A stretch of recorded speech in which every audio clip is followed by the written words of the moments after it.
Everyone, আসসালামু আলাইকুম। আশা করি সবাই ভালো আছেন। আমি আছি এখন পানখালির ব্রিজে। তো এই যে পাশে দেখতে পাচ্ছেন খাল, আর এইখানে আমি আসলাম। তো এখানে দেখছি যে গোবর টুকানো হয়। গোবর মানে আপনারা বুঝতেই পারছেন, গরুর যে মল। তো সেটা দিয়ে কি করে আমি একটু জিজ্ঞাসা করব। এই গোবরগুলো নিয়ে আপনারা কি করেন? ভাত রান্না করে দিই, চাপটা বানায়, মুটি বানায় এদের রান্না করি আমরা। ও আচ্ছা, এদের রান্না রান্না করেন, মানে কাঠের বিকল্প হিসাবে গোবর দিয়ে হচ্ছে রান্না করা হয়। তো কাঠের থেকে কি এই গোবরটা বেশি ভালো?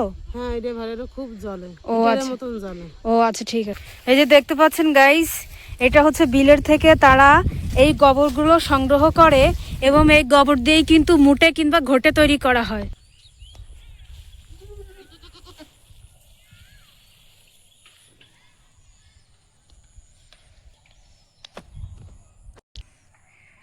তো আমরা দেখতে পাচ্ছি ওই যে ওইখানে একটু গোবর রয়েছে। তো এই গোবরগুলো সংগ্রহ করা হচ্ছে ঘুইটে বানানোর কাজে। তো আমরা ওই পাশেও বিল দেখতে পাচ্ছি এবং ওই পাশের বিলে আমরা কিছু মানুষকে দেখতে পাচ্ছি, তারাও গোবর সংগ্রহ করছে। তো এইখানে হচ্ছে তারা গোবর সংগ্রহ করে কি করে এটা তো আপনাদেরকে দেখালাম, এবং এটা কিভাবে তৈরি করা হয় এবং সেটা আমি আপনাদেরকে দেখানোর চেষ্টা করব ইনশাআল্লাহ। ওই যে দেখতে পাচ্ছেন এখনো সে হচ্ছে গোবর সংগ্রহ করছে। হ্যাঁ, দেখতে পাচ্ছেন গোবর সংগ্রহ করে সে এখন চলে যাচ্ছে। এখানে কিছু ছাগল দেখতে পাচ্ছি, কিন্তু ছাগলের গোবর দিয়ে কিছুই করা হয় না। আমি একটা ছাগল দেখতে পাচ্ছি, এই ছাগলটা সম্ভবত এখন গাভীন এবং এর দুধগুলো কিন্তু অনেক রয়েছে। এর দুধ কিন্তু অনেক দেয়, সম্ভবত 2 থেকে 3 লিটার করে প্রতিদিন দুধ দিতে পারে। ওই যে দেখতে পাচ্ছেন ও নড়তে পারতেছে না, ও গাভীন এজন্য। তো এখানে 3টা ছাগল আছে, ছাগলগুলোর কিন্তু গ্রোথ অনেক ভালো, দেখেই বোঝা যাচ্ছে। আর ওই পাশে একটা শাহিওয়ালের বাছুর দেখতে পাচ্ছি, শাহিওয়ালের বাছুর ওইটা। সে গোবর সংগ্রহ করে ওদিকে চলে যাচ্ছে, আমরা দেখতে পাচ্ছি গোবর সংগ্রহ করে সে কোথায় যাচ্ছে এবং এই গোবর সংগ্রহ করে সে কি বানায় সেটাও দেখাবো ইনশাল্লাহ। চলুন। এখানে একটা শাহিওয়ালের বাছুর দেখতে পাচ্ছি, দেখতে পাচ্ছেন এর গ্রোথটা কিন্তু অনেক ভালো। এটা মূলত হচ্ছে শাহিওয়াল ক্রস জাতের বাছুর। এর পা দেখে বোঝা যাচ্ছে মোটা মোটা পা। ওই যে পা দেখে বোঝা যাচ্ছে মোটা মোটা পা। এটা হচ্ছে খুব সম্ভবত 1.5 মাস বয়স।